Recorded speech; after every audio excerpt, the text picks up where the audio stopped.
નમસ્કાર દર્શક મિત્રો, આપ જોઈ રહ્યા છો Satya day news. Iran, America, Israel, અલગ અલગ દેશો વચ્ચેની લડાઈ અને મારો સામાન્ય પ્રજાનો. કહેવાનું કારણ મિત્રો એ કે ઉર્જા, અત્યારે ઘણા લોકોએ એક મૂવીનું ટ્રેલર આવ્યું છે એ જોયું હશે, એમાં પણ ઈંધણની વાત થઈ રહી છે. ઉર્જા ક્ષેત્ર એક એવું ક્ષેત્ર છે મિત્રો કે જે એમાં થોડો પણ કાપ પડે ને તે અસર સીધી ને સીધી સામાન્ય માણસ પર પડતી હોય છે. હવે આજે જે ગેસની પરિસ્થિતિ હાલ ફિલહાલ જોવા મળી રહી છે, જે લોકો આગળ માટે પ્રેડિક્શન્સ કરી રહ્યા છે, અલગ અલગ મીડિયા ચેનલ્સ પર, અલગ અલગ જગ્યા, અલગ અલગ વેબસાઇટ્સ પર આપ ચર્ચા જોતા હશો ને આપને પણ એક વિચાર આવતો જ હશે કે ભાઈ આ ભાર અમારા ઘર પર તો નથી આવવાનો ને. હવે આ જ મુદ્દે આપણે ચર્ચા કરવા માટે હાલ ફિલહાલ જોડાયા છીએ અને આપણી સાથે છે વરિષ્ઠ પત્રકાર ઉત્પલભાઈ દેસાઈ. ઉત્પલભાઈનો આભાર અમારી સાથે જોડાવા માટે. સર, આજની જે ચર્ચા છે, મૂળ બિંદુ આપણો એ જ છે ચર્ચાનો કે ભાઈ ગેસનો જે આ સંકટ છે ભારત માટે કેટલું જોખમી, ભારતમાં શું પરિસ્થિતિ સર્જાઈ શકે છે, ભારતના લોકો 140 કરોડની વસ્તી, કેટલા કરોડો પરિવારો ગેસ આધારિત છે. ઉદ્યોગોની વાત કરીએ તો આપણે હમણાં જ સમાચારો જોયા, ઘણી જગ્યાએ આપણે પરિસ્થિતિઓ જોઈ, કઈ કેટલા ઇન્ટરવ્યુઝ આવ્યા. હાલ આ ચર્ચા માટે ઉત્પલ સર આપની સાથે જે આમ જોડાયા છે, આપ થકી દર્શકોને આપણે થોડી માહિતી આપવા માંગીએ છીએ શું પરિદૃશ્ય બની રહ્યું છે હાલ ફિલહાલ. તો ઉત્પલભાઈ, પહેલા તો આપણે દર્શકોને એ જ આપના માધ્યમથી જણાવવા ઈચ્છીશું કે ભાઈ આ પરિસ્થિતિનું નિર્માણ કેમ થયું છે. બધાને ખબર છે યુદ્ધ થઈ રહ્યું છે, એના પડઘા ધીરે ધીરે આપણા પર બી પડી રહ્યા છે, પરંતુ હાલ ફિલહાલની જે સ્થિતિ છે તે બાબતે થોડી માહિતી દર્શકોને આપ આપશો, પછી આપણે ચર્ચામાં આગળ વધીશું. જી પ્રતિકભાઈ, એકચ્યુઅલી અમેરિકા અને ઇઝરાયલ જે ઈરાન પર જે હુમલો કર્યો છે અને એની અસર આખા મધ્ય પૂર્વ જે એશિયાના જે મુખ્ય દેશો છે એના પર પડવા માંડી અને એની અસર હવે સમગ્ર વિશ્વ પર પડી રહી છે. જેમ કે ઈરાને પણ બદલો લેવા માટે અમેરિકાના જેટલા પણ જ્યાં પણ એના જે હવાઈ જે અડ્ડાઓ બનાવ્યા છે એ લોકોએ જે એના જે સેન્ટરો, જેમ કે કુવેત છે, કતાર છે, દુબઈ છે, અબુધાબી છે, હવે સાઉદી અરેબિયા છે, આ દેશોમાં જે અમેરિકાના જે પોતાના જે એ લોકોએ જે બનાવ્યા છે હવાઈ અડ્ડા, જે પણ એ લોકોનું એ નાશ ઈરાને ચાલુ કર્યો એના પર હુમલો કરવાનો. હવે આ જે યુદ્ધ છે એ એટલા ખતરનાક સ્ટેજ પર આવી ગયું છે કે હમણાં ગઈકાલે તમે આજના પેપરોમાં વાંચ્યું તો ઇઝરાયેલે ઈરાનના જે પણ ઓઇલ ડેપો છે એના પર હુમલા કર્યા, 9 ઓઇલ ડેપો એના નાશ કરી નાખ્યા. સામે તરફ ઈરાન પણ હવે આ ગલ્ફ દેશોમાં હુમલા કરી રહ્યા છે, એ પણ હવે આ પ્રોબ્લેમ. એટલે ટૂંકમાં જે કટોકટી ઊભી થઈ છે આ યુદ્ધને કારણે એ એટલે માટે છે કે એક તો એકબીજાનો ઓઇલ ડેપો નાશ કરવા માંડ્યા, એટલે એ લોકોએ ઓઇલ ડેપો બધા બંધ કરવા માંડ્યા છે અત્યારે બધા દેશોએ. એને કારણે સપ્લાય ચેન જે છે એ ખોરંભે પડી ગઈ છે અને એની સીધી અસર છે એ લોકોના જનજીવન પર પડવાની છે. જેમ કે ઘણા લોકોને ખ્યાલમાં કદાચ ન હશે આજની પેઢીને, પણ જયારે 1989-90માં ઈરાક અને કુવેત વચ્ચે જે યુદ્ધ થયું હતું, બહુ ભીષણ યુદ્ધ થયું હતું, એ પછી અમેરિકા પણ એમાં પડ્યું હતું. એ વખતે આપણા હિન્દુસ્તાનમાં પેટ્રોલનો ભાવ 7 રૂપિયા પર લીટર હતો અને આ યુદ્ધ પછી અચાનક જ જે પરિસ્થિતિઓ આવી કે આજે તમે પેટ્રોલની કિંમત જુઓ છો ક્યાંથી ક્યાં પહોંચી ગયા. પણ એ યુદ્ધની અસર હતી અને બહુ લાંબો સમય સુધી રહી હતી. હવે આ યુદ્ધની અસર પણ બહુ લાંબો સમય સુધી રહે એવું લાગી રહ્યું છે, કારણ કે તમે અત્યારે જો મેં હમણાં તપાસ કરી તો ખબર પડી કે ગેસ પુરવઠો તો ખોરામાં પડવા માંડ્યો છે. ઇન્ડસ્ટ્રીઝને ગેસ આપવાનું બંધ કરી દીધું છે, કોમર્શિયલ ગેસો બંધ કરી દીધા છે. હવે પરિસ્થિતિ એવી છે કે જે કોમર્શિયલ સિલિન્ડરો હતા એ કોમર્શિયલ સિલિન્ડરો આપવાનું પણ એ લોકો ઉપર આવી ગયું છે કે કોઈને આપવા નહીં. કોમર્શિયલ સિલિન્ડરો નહીં આપવાના, નવા ગેસ કનેક્શન નહીં આપવાના, અને સાથે સાથે જે 21 દિવસનો ગાળો હતો બુકિંગ માટેનો કે આજે તમે સિલિન્ડર લો પછી 21 દિવસ પછી તમે કરી શકતા હતા, એ વધારીને હવે 25 દિવસ કર્યા છે. ટૂંકમાં સ્થિતિ ધીમે ધીમે ડેન્જરસ થવા માંડી છે અને જો અગર યુદ્ધ લંબાયું તો બની શકે કે આપણા જે ડોમેસ્ટિક સિલિન્ડરો છે એની સપ્લાય ચેન પણ ખોરવાઈ શકે છે. તો આવનારો સમય આના કરતા કપરો બને એવી શક્યતા દેખાઈ રહી છે. ઉત્પલભાઈ, બુકિંગની જ્યાં સુધી વાત કરીએ એના પરથી આપણે અંદાજો જ લગાવી શકીએ કે એવું હતું કે ભાઈ લાસ્ટ ડિલિવરી તમારા ગેસની થઈ હોય સિલિન્ડરની, તેના 21 દિવસ પછી તમે બીજો નોંધાવી શકો છો. આ એક યસ. નોર્મલ નિયમ હતો. તેમાં 4 જી. દિવસનો વધારો થયો છે. જી. 21 થી 25 દિવસ થયા છે. હવે જી. આના લીધે પણ ઘણા લોકોને એમ થાય છે કે ભાઈ શું આપણી પાસે પુરવઠો ઓછો છે એટલા માટે થઈને આ નિર્ણય લેવામાં આવ્યો છે, કે પછી એમાંથી કાપ મૂકીને ઉદ્યોગોને આપવામાં આવશે એટલા માટે એ નિર્ણય લેવામાં આવ્યો છે. હાલ એ પણ એક ચર્ચા ચાલી રહી છે કે સરકાર હાલ ફિલહાલ ઉદ્યોગોને પ્રાથમિકતા આપશે કે સામાન્ય માણસને. આપણે ઘણા બધા નિવેદનો સાંભળ્યા સરકારના જિમ્મેદાર વ્યક્તિઓના કે ભાઈ અમે એ પ્રયત્નમાં છીએ કે ઉર્જા સંચાર જે સામાન્ય માણસ માટે છે એમાં કોઈ બી કોઈ તકલીફ ના ઉભી થાય. આપણે ઋષિકેશ પટેલની વાત કરીએ કે પછી એની વાત કરીએ, ત્યાંથી અવાજ જવાબ આપણને મળે છે. પરંતુ હાલ ફિલહાલ આજે 4 દિવસનો વધારો થયો નોંધણી કરવા બાબતનો, ગેસ નોંધવા બાબતનો, એનાથી શું સંકેત જઈ રહ્યા છે સામાન્ય જનજીવનમાં, લોકોના મગજમાં શું આ પરિબળો ઉભા થઈ રહ્યા છે કે ભાઈ આ 4 દિવસ વધ્યા એટલે શું એક બીક તો નથી કે ભાઈ પુરવઠો આપણી પાસે ઓછો છે? એકચ્યુઅલી સરકારે કદાચ આ સ્ટેપ એટલે માટે પણ લીધું હોઈ શકે કે એ બાને થોડું વપરાશ પર કંટ્રોલ કરે, કારણ કે હાલની સ્થિતિ અત્યારે તો ઠીક છે, અત્યારે જે એટલી બધી સ્થિતિ કાબુ બહાર નથી. ખાસ તો જે મેં તપાસ કરી મારી રીતના એમાં અમને કહેવામાં આવ્યું કે જે ડોમેસ્ટિક હયાત કસ્ટમર છે, મતલબ જે અત્યારે જે ઓલરેડી કસ્ટમરો છે એ લોકોને તકલીફ નહીં પડે એને માટે તમામ ગેસ એજન્સીઓને સૂચના આપી છે. એટલે કદાચ જે હયાત કસ્ટમરો છે એને હજી એટલો ઇસ્યુ નહીં આવે, પણ નવા કસ્ટમરો તો ટોટલી બંધ કરી દીધા છે. હમણાં હાલ કોઈ નવા કસ્ટમરની નોંધણી નથી કરવાની. અને કોમર્શિયલ જે સિલિન્ડરો છે, જે 19 કિલોના સિલિન્ડરો, એ તો સંપૂર્ણપણે બંધ કરી દીધા છે. એને કારણે ઇન્ડસ્ટ્રીને તો એ ઇન્ડસ્ટ્રી સિલિન્ડર નથી લેતી, ઇન્ડસ્ટ્રીને ગેસ લાઇનથી પાઇપ આપવામાં આવે છે. પણ આ જે સિલિન્ડરો, જે કોમર્શિયલ સિલિન્ડરો છે, એ આ લારી ગલ્લાઓ છે, હોટલ છે, બરોબર, જ્યાં આનો ઉપયોગ થતો હતો. તો ડેફિનેટલી આ નાના માણસોને આની અસર થવાની છે. ખાસ તો જે લોકો મતલબ ખાદ્ય પદાર્થો જે વેચે છે લારી ગલ્લાઓ પર, એ લોકોને આની અસર 100% થવાની છે, એ પાક્કું છે. ગૌતમભાઈ, આ જ બાબતમાં એક બીજો કે આપણે જે રીતે ગલ્ફ કન્ટ્રીઓ પર આટલો બધો આધાર રાખીએ છીએ, વ્યૂહાત્મક રીતે આપણે વાત કરીએ, સરકારની વાત કરીએ કે પછી જે તે પ્રાઇવેટ સેક્ટરને એ લોકોએ આ કામ સોંપ્યું હોય, શું ગેસ બેઝડ ઇકોનોમી પર વધારે પડતું આપણી નિર્ભરતા જતેદાર આપણને તકલીફમાં ના નાખી શકે? આપણે કેટલા વર્ષોથી સાંભળીએ છીએ કે ભારત ગ્રીન એનર્જીમાં ખૂબ દ્રઢપણે આગળ વધી રહ્યું છે, એક એમ્બિશન છે ભારતનું ગ્રીન એનર્જીમાં લીડ કરવાનું વગેરે વગેરે સાંભળીએ છીએ આપણે. ભારત જેટલો મોટો દેશ, સમજીએ છીએ આપણે કે એટલું ઈઝી નથી હોતું અચાનકથી કોઈ ચેન્જ લાવવું. ઇલેક્ટ્રિક વ્હીકલનું બી આપણે એક ઉદાહરણ જોઈ લીધું. ગેસ બેઝડ ઇકોનોમી પર આટલું બધું નિર્ભર રહેવું અને એ જે ગેસ છે તેનો જે સ્ત્રોત છે જ્યાંથી મેળવવાનો, ત્યાં પણ એક જ એરિયા પર નિર્ભર રહેવું ક્યાં સુધી વ્યાજબી આપને લાગે છે, ને આ વસ્તુ આગળ જઈને આપણને કેટલી નડી શકે છે? જી, બિલકુલ સાચી વાત છે. આપણે ગલ્ફના કન્ટ્રી પર પ્લસ પેટ્રોલ ડીઝલની વાત કરીએ તો રશિયા, આવી બધી ઈરાન, ઈરાક, આપણે બહુ વધારે પડતા ડિપેન્ડન્ટ છે. પણ એ આપણે એક જ દેશ છે એવું પણ નથી, પૂરું વિશ્વ આનામાં ડિપેન્ડન્સી છે. ગ્રીન એનર્જીની વાતો ચાલે છે, પણ ભારત જેવા દેશમાં આ એટલું ઇઝી નથી એનો અમલ કરવાનો અને એટલા મોટા પાયા પર. હા, ખાલી વાતો કરવા કરતા એનું જે સ્ટાર્ટ થઈ જાય અને આપણે જેટલું નિર્ભરતા ઓછી થાય આ ગેસ આધારિત ઉદ્યોગોની, તો એ બહુ મોટો ફરક પડી શકે એવું છે. અને ભાજપ, આ સરકાર અત્યારે ટ્રાય કરી રહી છે, મહેનત પણ કરી રહી છે, પણ જે ગતિએ થવું જોઈએ એ દેખાતું નથી. હાલ તો આપણે જો જોવા જઈએ તો આપણે સૌથી વધારે ગેસ, પેટ્રોલ, ડીઝલ આપણે સૌથી વધારે આયાત કરતો દેશ છે અત્યારે. તો ડેફિનેટલી જે આ પરિસ્થિતિ અત્યારે સર્જાઈ છે એને ધ્યાને રાખીને પણ આવનારા સમયમાં હજી કેવો આવશે, કારણ કે જે આજે જે યુદ્ધ છે, એ જે દુશ્મનીના બીજો છે, એ આજના નથી, બહુ જૂના બીજો રોપાયા છે. હવે એ આગળ જતા હજી એનું અસર બહુ ગંભીર થવાની છે. અને આ યુદ્ધ અગર લાંબુ ચાલ્યું તો એના વિનાશક પરિણામો આવવાના છે. તો એ સમયે તો એ સ્થિતિ હજી વણસશે. તો આપણે હવે બહુ ઝડપથી આ પ્રયાસ કરવો જોઈએ કે આપણે ગેસ આધારિત જે બીજી કન્ટ્રી ઉપર જે ડિપેન્ડન્સી આપણી એ ડેફિનેટલી ઘટાડવાની જરૂર છે.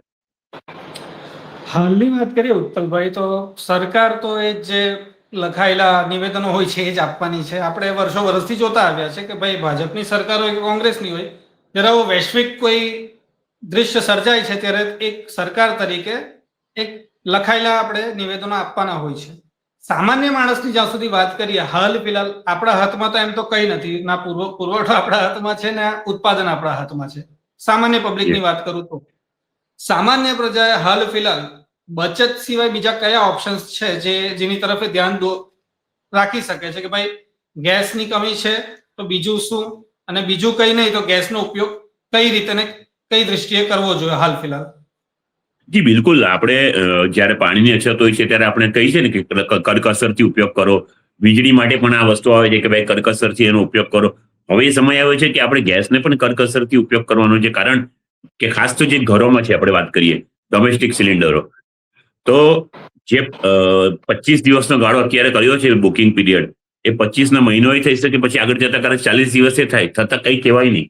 તો આપણે અત્યારથી એ ચેતી જવું પડશે અને બને એટલું જેટલું ઓછામાં ઓછો ઉપયોગ કરીને એનો બચત તો કરવી જ પડશે, કારણ કે સમય એવો છે અત્યારે, અને યુદ્ધ કેટલું લાંબુ ચાલે એ કોઈ કહી શકતું નથી. અચ્છા, યુદ્ધમાં જે રીતના ઓઇલ ડેપો અને નિશાન બનાવવામાં આવી રહ્યા છે, તો હજી એ ઓઇલ પ્રોડક્શન બંધ છે બધું, એ ક્યારે ચાલુ થશે ક્યારે નહીં કઈ જાણતું નથી. તો એ ધ્યાને રાખીને બી બચત બહુ જરૂરી થઈ ગઈ છે. ગેસનું સિલિન્ડરનો બને તેટલું આપણે ઓછો વપરાશ કરીએ. મને તો કદાચ એ પણ વિચાર આવે છે કે પાછા આપણે જે જૂના યુગમાં નહીં ચાલી જાય કે જેમાં લાકડાનું બળતણનો આપણે યુઝ કરવો પડતું હતું, પરિસ્થિતિ આવી ગઈ તો એ બી કરવું પડે. તો એ ધ્યાન રાખીને લોકોએ વિચારવું પડશે હવે કે જેમ વીજળી અને પાણી એમ હવે ગેસની બી હમણાં બચતની જરૂર છે બહુ. એક જ્યારે પણ કોઈ વસ્તુની મોંઘવારી વધે ને ઉત્પલભાઈ, તો એક સામાન્ય પેલું કે ને કોન્સ્પિરસી થિયરીઝ લોકોના મગજમાં બહુ ચાલતી હોય છે કે ભાઈ આનો ભાવ વધ્યો એટલે જે મોટા વ્યાપારીઓ વગેરે હશે એ લોકો એક જથ્થો મૂકી લીધો હશે, દબાવ્યો હશે, જથ્થેદાર ભાવ વધશે એટલે એ લોકો કાઢશે, એ રીતની વાતો ચાલે. શું આ વસ્તુ ગેસમાં પણ પોસિબલ ખરી? સામાન્ય જનતાને આવા શંકા હોય ને કોઈ બી વસ્તુનો ભાવ વધે, હા ભાઈ મોટા વેપારી હોય જથ્થો મૂકી દીધો હશે, કાપ મૂક્યો હશે બજારમાં એટલે ભાવ વધી ગયા. ગેસમાં શક્ય છે આપણા દર્શકો માટે? ના, બિલકુલ પોસિબલ નથી, કારણ કે બધું બુકિંગ ઓનલાઈન થાય છે હવે, એટલે કોઈ રીતના એ પોસિબલ જ નથી. તમે અત્યારે તમે જુઓ તો તમે એક કસ્ટમર છો અગર કોઈ પણ ગેસ એજન્સીના, અને એમાં તમને એક સ્પેસિફિક તમે નંબર પર ફોન કરો અને બુકિંગ કરવું પડે છે તમારે. એ બધું ઓનલાઈન થાય છે. ઇવન એને જે બિલો ફાટે છે એ પણ બધું ઓનલાઈન થાય છે. તો એ પોસિબલ નથી. ગેસના કમસે કમ કાળા બજાર કરવું પોસિબલ નથી. હા, એટલું એક નાનકડું એક એમ શું કહેવું કે ભાઈ કોઈ કસ્ટમરને માટે જાય ને એના ઘરે ના હોય એ વ્યક્તિ, અને એ પછી કરે આગળ પાછળ કરી નાખી પેલા માણસો, એ ઓકે છે. બાકી ગેસમાં કાળા બજાર થવું અશક્ય છે. એ પોસિબલ નથી. આપ હમણાં જ ઓઇલની વાત કરી ગયા. પેટ્રોલ, હવે આપણી માટે પેટ્રોલ એટલું જ જરૂરી થઈ ગયું છે જેમ કે ઇલેક્ટ્રિસિટી. ગેસની બી વાત કરીએ, આ બધી વસ્તુ એવી છે જેના વગર આપણું હવે ચાલે જ નહીં. પેટ્રોલના ભાવ વધારા વિશે આપ દર્શકોને શું જણાવવા ઈચ્છો કે ભાઈ બીવું જોઈશે, આપણે ડર રાખવો જોઈએ કે પછી એની માટે અલગ સેવિંગ રાખવાની જરૂર ખરી લાગે છે તમને? પેટ્રોલના ભાવ વધારવાની શક્યતા લાગે છે?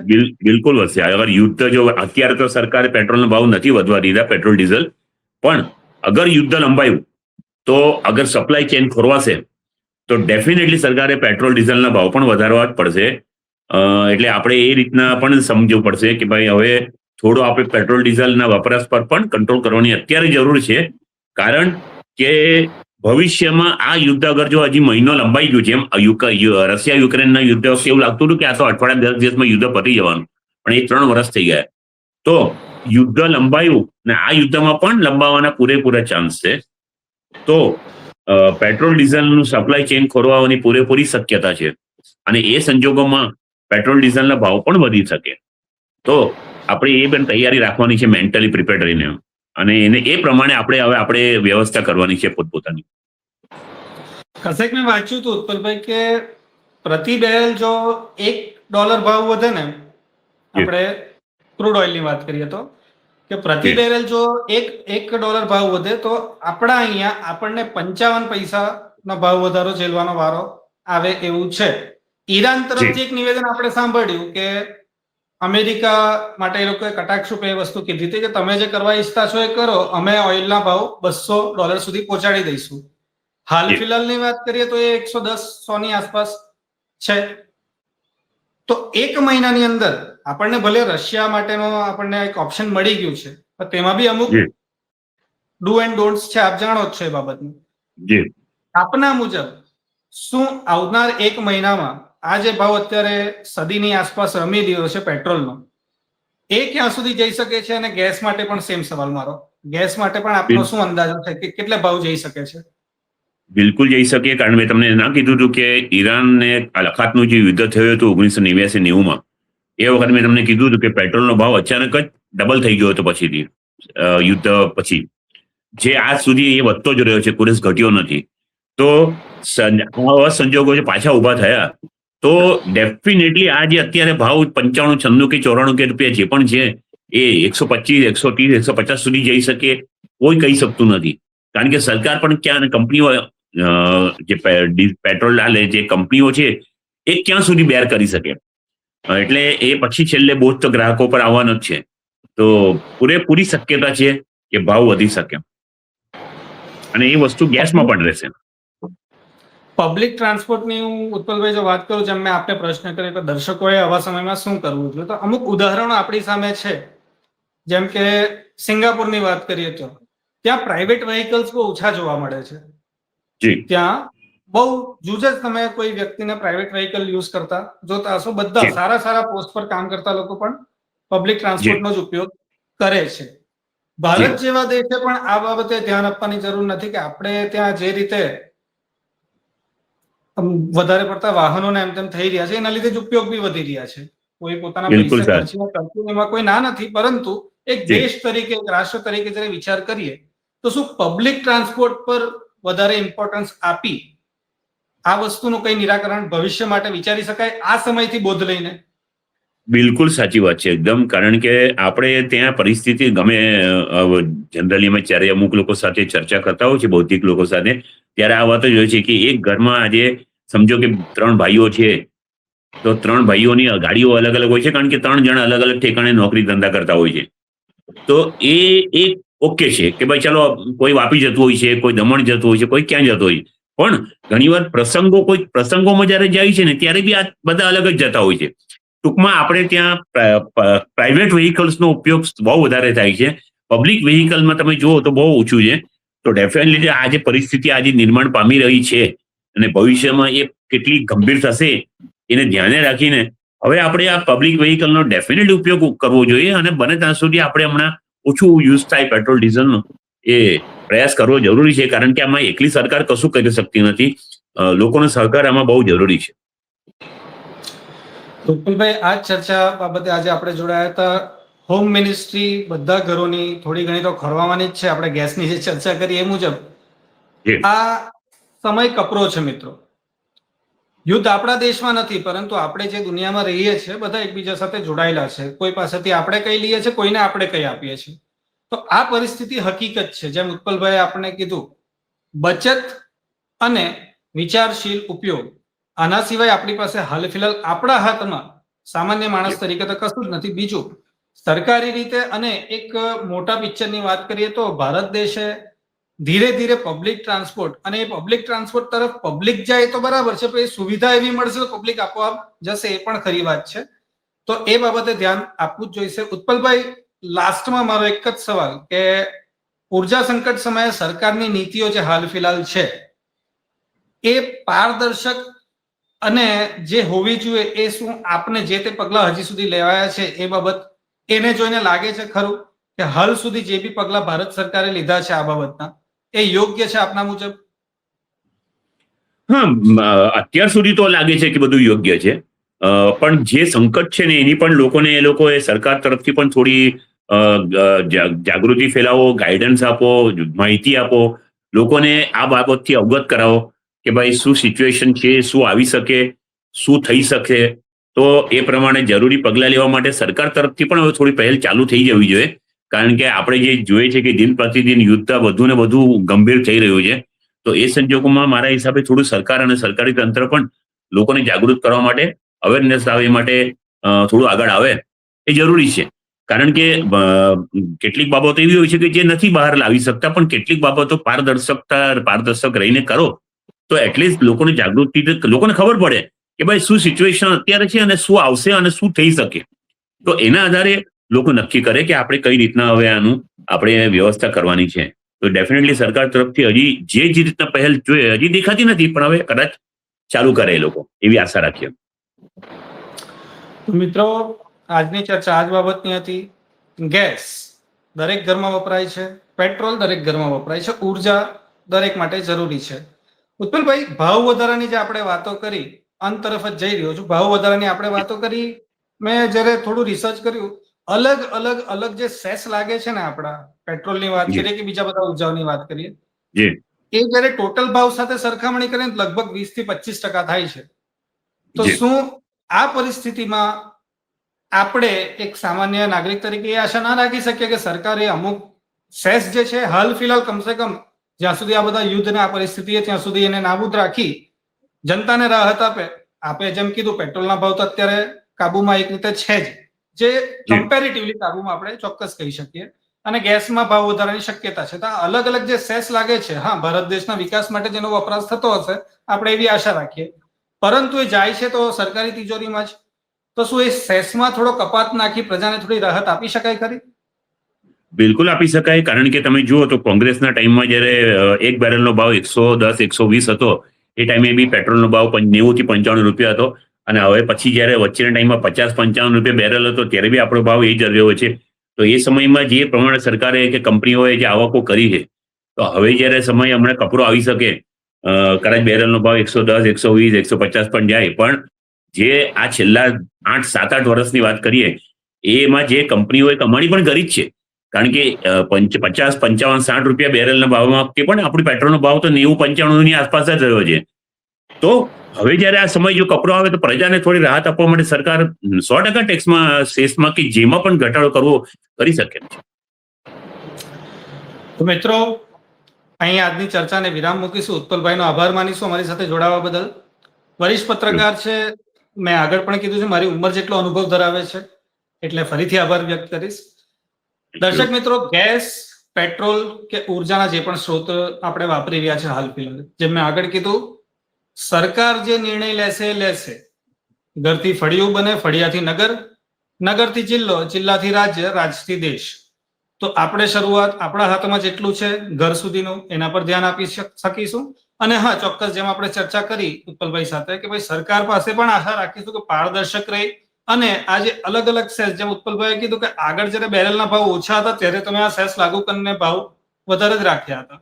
હાલ જે પરિસ્થિતિ છે એ પરિસ્થિતિને ધ્યાને લઈ સામાન્ય પ્રજા માટે, સામાન્ય નાગરિકો માટે ભાવ વધારો એટલો ભારી ના પડે, કોઈ ઘરની હોમ મિનિસ્ટ્રી ના ખોરવાય, ગૃહિણીઓ પર ભાર ના વધે, વગેરે વસ્તુઓ ધ્યાનમાં રાખી સરકારે આ સેસ થોડું ઓછું જો કરી નાખે તો એ કપાત થઈ જાય ભાવમાં ને આપોઆપ પ્રજાને રાહત મળે. ઉત્પલભાઈનો આભાર માનીશું. આપ દર્શક મિત્રોનો પણ આભાર. Thank you. હું છું પ્રતીક અને આપ જોઈ રહ્યા હતા સત્ય ડે ન્યૂઝ.